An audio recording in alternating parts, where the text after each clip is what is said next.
खुशी के गीत गाए जा, ये जिंदगी है कौम की, तू कौम पे लुटाए जा।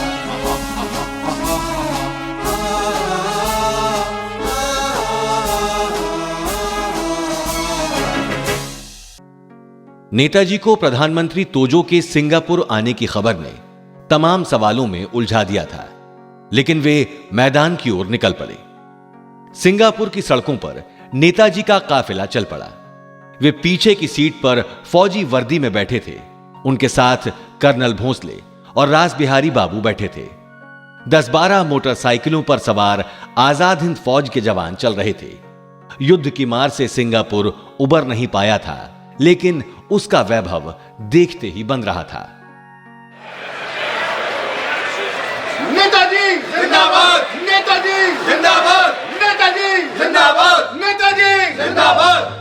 कहिए, हिंद माता की रक्षा के लिए अपने प्राणों की आहुति देने के लिए आप में से कितने लोग तैयार हैं? तो ठीक है, चलो दिल्ली, चलो दिल्ली, चलो दिल्ली, चलो दिल्ली, चलो दिल्ली, चलो दिल्ली, चलो दिल्ली, चलो दिल्ली, चलो दिल्ली, चलो दिल्ली, चलो दिल्ली, चलो दिल्ली। मेरे बहादुर साथियों, मैं आज सीना तान कर पूरी दुनिया के सामने कहना चाहता हूं, देख ले दुनिया, हिंदुस्तान की आजादी के लिए हिंद सेना सज गई।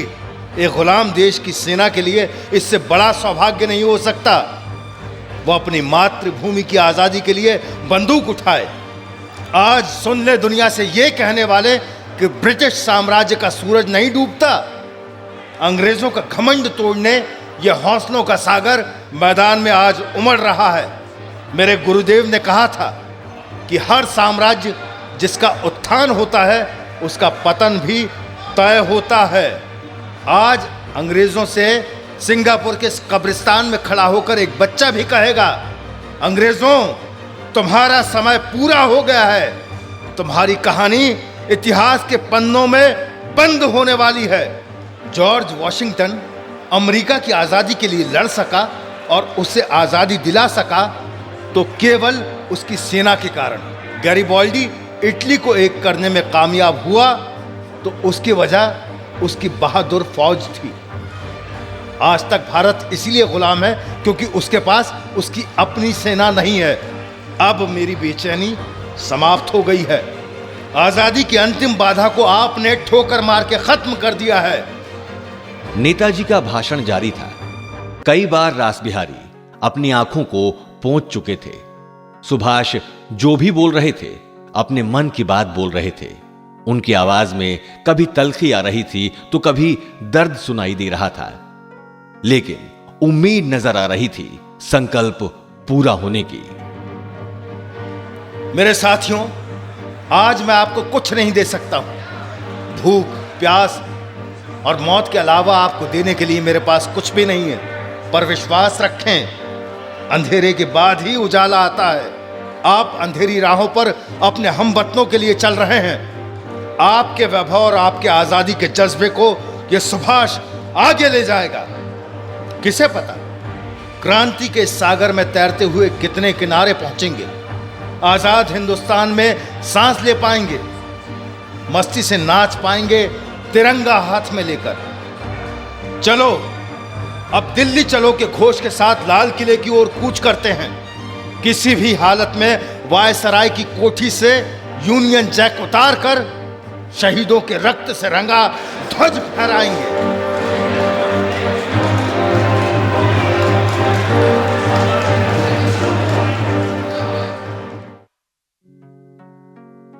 सभा खत्म होने के बाद सुभाष चंद्र बोस आजाद हिंद फौज के अधिकारियों के साथ मैदान में ही बैठ गए। सभी से एक एक कर उनका परिचय लिया, कौन कहां से है और उसके परिवार की क्या स्थिति है। हो सकता है 2 दिनों के भीतर जापान के प्रधानमंत्री तोजो यहां पर आए। वो आते हैं तो उनके सामने इससे भी अधिक जोश के साथ परेड होगी। अपनी अपनी टुकड़ियां तैयार रखें। हमारे फौजी इंसान नहीं, विमान को भेदने वाली तोपें हैं। हमारे जोश से जापानी दोस्तों को लगना चाहिए। हम ब्रिटिश साम्राज्य को ताश के पत्ते की तरह बिखेर देंगे।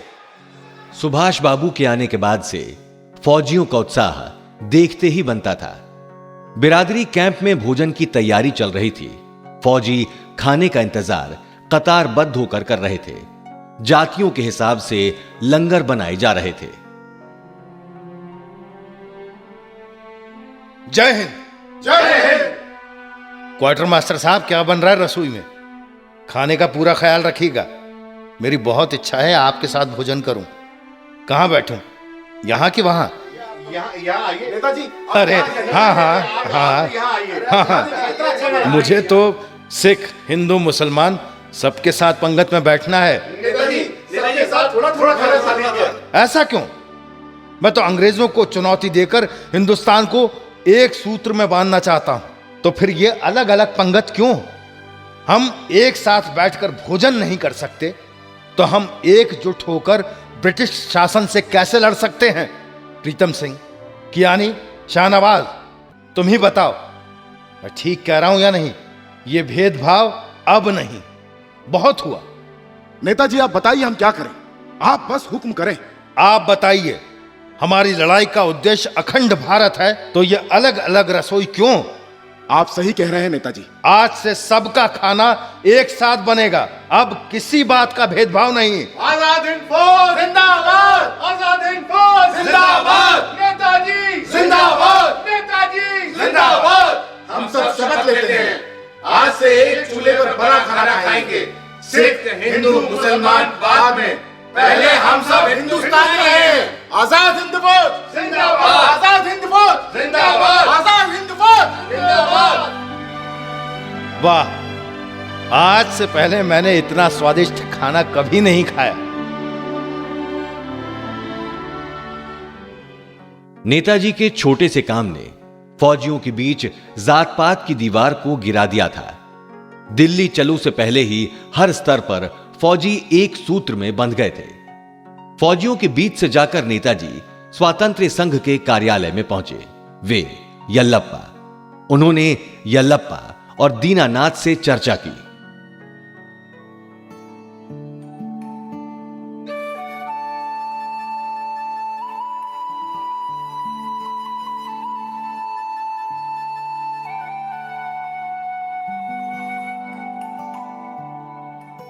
सुभाष बाबू, जापान ने हमारी मदद का फैसला इतनी जल्दी कैसे ले लिया? पूर्वी साम्राज्य से ब्रिटिशों की रवानगी के साथ ही गोलार्ध में जापान का दबदबा अपने आप बढ़ जाएगा। कोई परमार्थ नहीं कर रहा जापान, उसका स्वार्थ है। ऐसा करना उसकी व्यवस्था भी है। और जब कोई एशियाई दोस्त हाथ बढ़ाता है तो उसका हाथ झटकने में समझदारी नहीं है।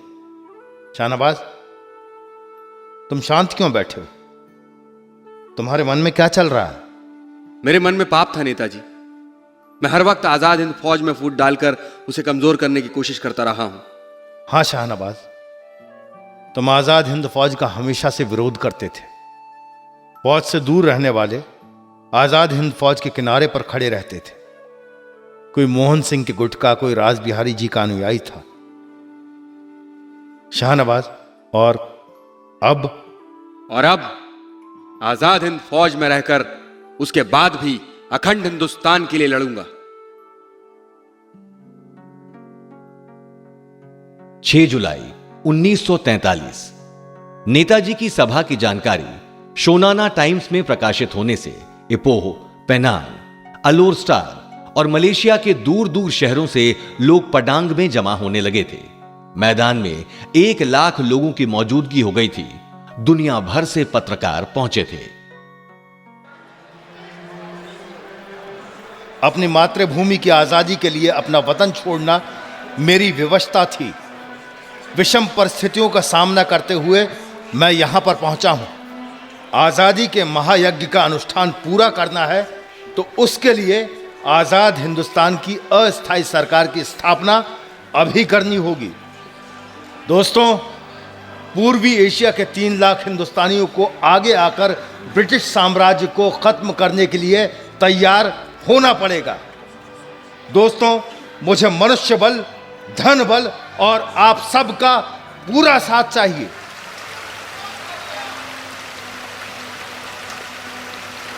ये बारिश हमारे संकल्प को पूरा करने के लिए अमृत बरसा रही है, तन मन को पवित्र कर रही है। पवित्र अनुष्ठान को पूरा करने के लिए साथियों, इस मैदान पर 4 दिनों से मेरे बहादुर साथियों ने दिल्ली पर आजादी का बिगुल बजाने की शपथ ली है। चलो दिल्ली उनका नारा है। करो सब निछावर, बनो सब फकीर। बोलिए, आप सब हिंदुस्तान की आजादी के लिए अपना सब कुछ निछावर करने को तैयार हैं? करो सब निछावर, बनो सब फकीर। करो सब निछावर, बनो सब फकीर। करो सब निछावर, बनो सब फकीर। वतन पर जान देंगे, पीछे नहीं हटेंगे। वतन पर जान देंगे, पीछे नहीं हटेंगे। वतन पर जान देंगे, पीछे नहीं हटेंगे। वतन पर जान देंगे, पीछे नहीं हटेंगे। सभा के बाद नेताजी को आजादी के महायज्ञ के लिए धन देने वालों की भीड़ लग गई थी। एक कोने में एक बुजुर्ग महिला खड़ी थी, नेताजी की तरफ देख रही थी। नेताजी ने बुजुर्ग महिला को बुलाया। शाहनवाज हाथ पकड़कर नेताजी के पास लाया। महिला ने 3 रुपए निकालकर नेताजी की तरफ बढ़ा दिए।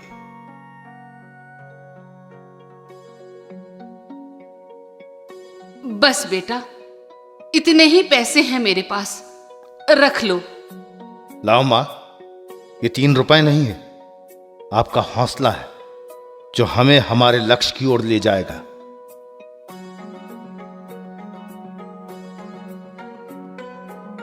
नेताजी, उस बुजुर्ग महिला से आपने 3 रुपए क्यों ले लिए? उसके जीवन भर की वो कमाई थी, आपने उसकी हालत देखकर भी पैसे ले लिए? शाहनवाज में धर्म संकट में था। उसकी स्थिति देखकर लग रहा था कि धन के नाम पर उसके पास और कुछ नहीं है, लेकिन उसकी भावना का भी सम्मान करना था। यदि मैं उससे 3 रुपए नहीं लेता तो उसे लगता कि हिंदुस्तान की आजादी के लिए मैं केवल धनाढ्य लोगों से ही धनराशि ले रहा हूं। मेरी नजर में हमारा हिंदुस्तान इन्हीं श्रमिकों के शरीर के धूल पसीने में समाया हुआ है।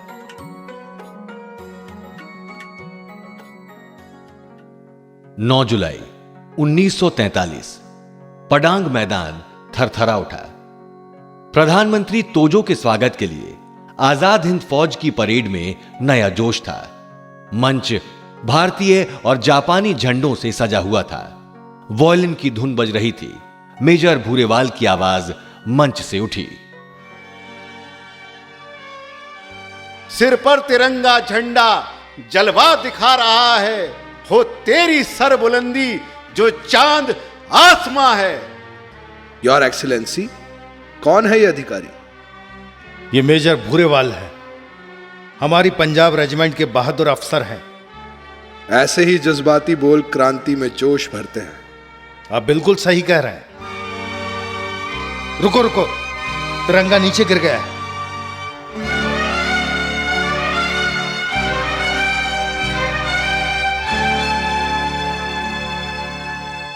मिस्टर चंद्रा बोस, चिंता ना करें। आप परेशान क्यों हैं? ऐसा क्या हुआ? आप विश्वास रखें, जापान हर मोड़ अब आपके साथ खड़ा रहेगा। प्रधानमंत्री तोजो ने सुभाष चंद्र बोस के सम्मान में भोज रखा। भोज में जाने से पहले एक कमरे में सुभाष और तोजो के बीच लंबी बातचीत का दौर शुरू हो गया।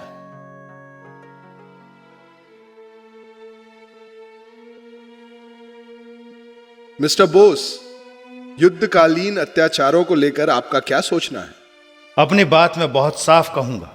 आपको रोका किसने है? जो कहना है कहिए। चीन और मंचूरिया में जापानी सैनिकों ने जो अत्याचार किए हैं, उससे पश्चिम में जापान की छवि पर धब्बा लगा है। अत्याचार युद्ध का अभिशाप होता है। आपका कहना क्या है? जापानी सैनिक अमानवीय और ब्रिटिश अमेरिका के फौजी पादरी हैं? अमेरिकन और ब्रिटिश सैनिकों ने मंचूरिया, फिलीपींस और पूर्व के द्वीपों पर अत्याचार नहीं किए। युवतियों पर अत्याचार के सैकड़ों मामले हैं। सिंगापुर में ही ब्रिटिश सैनिकों ने हजारों एशियाई युवतियों को टैक्सी गर्ल बनाकर बर्बाद किया है। फिर दुनिया में अत्याचारी के रूप में जापान का नाम ही क्यों बदनाम है? इसकी वजह है दुनिया को प्रभावित करने वाले प्रचार माध्यमों के सारे सूत्र पश्चिम वालों के हाथों में है। इसलिए जो भी वो प्रचारित करना चाहते हैं वो प्रचारित होता है। वो तो आपको अत्याचारी तानाशाह बताते हैं। मिस्टर सुभाष, मेज पर पड़े हुए ये लेटर देख रहे हो? मैंने अपनी पत्नी कत्सका को लिखे हैं। मेरे दिल में प्यार की बात करते हो। चाहे मैं जितना भी काम में व्यस्त रहूं, लेकिन मेरी पत्नी और बच्चों की याद मुझे बेचैन करती है। रात को जब भी आंख खुल जाती है, अपने प्रियजनों को लेटर जरूर लिखता हूं। मैंने आपकी बात नहीं की है मिस्टर तोजो, मैं तो जापानी सैनिकों की बात कर रहा हूं। फौज का नेतृत्व मेरे हाथों में है, इसलिए उनके बारे में हर बात मुझे प्रभावित करती है। इसलिए मैंने बताना चाहा, फौजी अमानवीय नहीं होता, किस्से केवल बदनाम करते हैं। सर, भोजन के लिए आपका इंतजार हो रहा है। आता हूं। अच्छा मिस्टर चंद्रा बोस, आपके देश में बौद्ध गया कहां है? बिहार राज्य में है बुद्ध गया। कोई खास बात है क्या? इस युद्ध से बाहर आने के बाद मेरी बहुत इच्छा है अपने परिवार के साथ बौद्ध तीर्थ के दर्शन करने की। भोज के लिए सजा भव्य मंडप तोजो और सुभाष के लिए तैयार था। मंडप में जनरल कवाबे अलग नजर आ रहे थे। तोजो ने सुभाष से उनका परिचय कराया, लेकिन तोजो के यह कहते ही सुभाष की भौहें चढ़ गईं कि मिस्टर सुभाष, ये मुतागुची है। सुभाष के मन में सवाल उठा, यह वही व्यक्ति है जिसके विरोध करने से जापान ने इंफाल अभियान खत्म कर दिया था। जनरल, सुना है आपके विरोध के चलते इंफाल मुहिम ऑपरेशन 21 खत्म हो गया था। मिस्टर चंद्रा बोस, कारण बेहद अहम था। इंफाल, कोहिमा, चिंदाविन, ये सभी जगह मानव की आवाजाही के लिए अत्यंत दुर्गम है। वहां युद्ध करना बहुत बात की बात है, पहुंचना ही संकट भरा था। मिस्टर मुतागुची, आपको हिम्मत तो करना चाहिए थी। पैदल चलने और बैलगाड़ी से पहुंचना संभव होता तो यह मुतागुची कभी पीछे नहीं हटता। चंद्रा बोस, आपने कभी ब्रिगेडियर विनगेट के बारे में सुना है? कौन? चिंदे अभियान को पूरा करने वाला ब्रिटिश अफसर? यस, वही अफसर जिसने ब्रह्म देश के जंगलों में विमानों से इंसान और जानवरों को उतारा था। टेम्पररी एयरपोर्ट बना रहा है। हमारी फौजी टुकड़ी को बहुत परेशान किए हुए है। आइए मिस्टर बोस, किसी कोने में चलकर आपसे बात करता हूं। सुनिए, चंद्रा बोस, योजना तैयार है।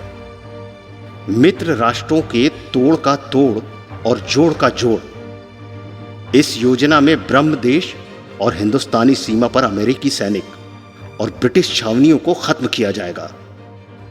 जंगली विमानतलों को खत्म करके आने जाने वाले रास्तों को काट दिया जाएगा।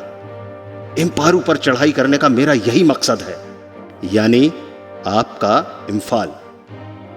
आपका मतलब है ऑपरेशन 21 का जोरदार विरोध करने वाले जनरल मुतागुची ने ही इंफाल अभियान की बदली हुई रणनीति बना ली है। जी, सही समझा आपने। इसी बहाने मुझे ब्रिगेडियर विनगेट और चर्चिल का घमंड चूर करना है। जनरल, कब बनाई है यह रणनीति और इस पर कब अमल होगा?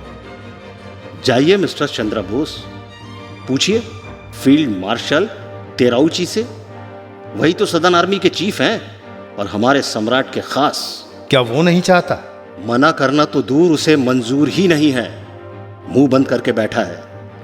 हमारी फौज के एक गुट को मेरी रणनीति अव्यावहारिक लगती है, परंतु मेरा चैलेंज है, हमारी सरकार इस योजना को मेरे हाथ में दे दे तो किसी भी स्थिति में इंफाल की जमीन पर अपना घोड़ा नचाकर दिखा दूंगा।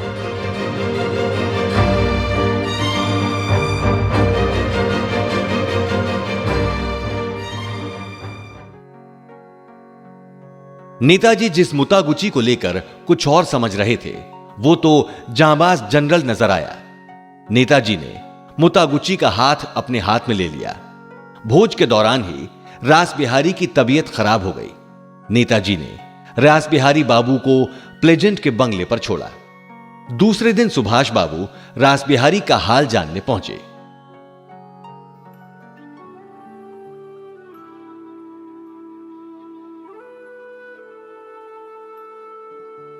कैसे हैं राजबिहारी जी? अच्छा हूं सुभाष। राजबिहारी बाबू, आपकी सूचना सही साबित हुई। ऑपरेशन 21 की योजना कागजों पर पूरी तरह तैयार है। सुभाष चिंता ना करो, मैं टोक्यो पहुंचकर एक पल भी चैन से नहीं बैठूंगा। भले ही सालों से मैं सूडान की टीकरी के आर्मी के हेडक्वार्टर और जापान के सम्राट की चौखट पर जाता रहा हूं, एक बार फिर से जाऊंगा। उनके पीछे पड़कर ऑपरेशन 21 को अमल करवाऊंगा। सुभाष, तुम अपना काम करते रहो। इम्फाल के बाद दिल्ली भी हमारे करीब होगी। मोतागुची के उत्साह और ब्रिटिशों को लेकर उसकी घृणा से नेताजी का मन उल्लास से भर आया। रात को देर तक नेताजी अपने बंगले की छत पर बैठे बैठे सागर से उठ रही गर्जना सुनते रहे। साथ बैठे कियानी से सुभाष बोले,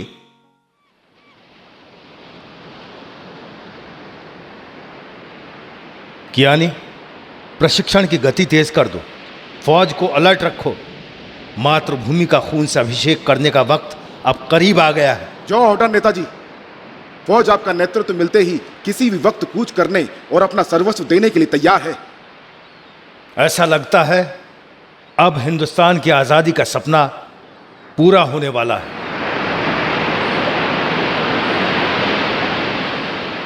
सिंगापुर के मतक मार्ग पर मेयर के खाली पड़े बंगले में नेताजी के आने से चैतन्यता आ गई थी।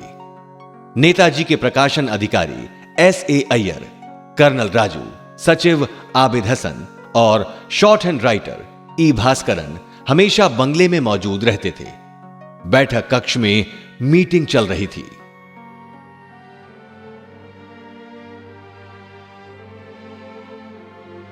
सुभाष बाबू, सभा में महिला सेना की बात करना ठीक था, लेकिन अमली जामा पहनाना आसान नहीं होगा। केशव मेनन, आपको क्या लगता है स्त्रियों के हाथों में बंदूक नहीं होना चाहिए? लगता है ऐसा होना चाहिए, परंतु नेताजी, सच तो यह है कि युद्ध पुरुषों के हाथ में रहा है। बंदूक पुरुषों के हाथ में ही अच्छी लगती है। कोमल हाथों में बंदूक, मुझे तो सोचकर ही चक्कर आ रहा है। मेनन, इसमें क्या अनुचित है, बताइए। हिंदुस्तान की बात तो छोड़िए, दुनिया में किसी और के पास महिला सेना है क्या? ऐसा पागलपन तो अभी तक किसी ने नहीं किया। मेनन, याद है ना, गांधी जी के नमक सत्याग्रह में भी महिलाएं शामिल हुई थी। सुभाष बाबू, वो महात्मा थे, उन्होंने कभी जापान का सहारा नहीं लिया। देश के लिए मैं शैतान से भी मदद ले सकता हूं। फिर तो मेरे बोलने का कोई मतलब ही नहीं है।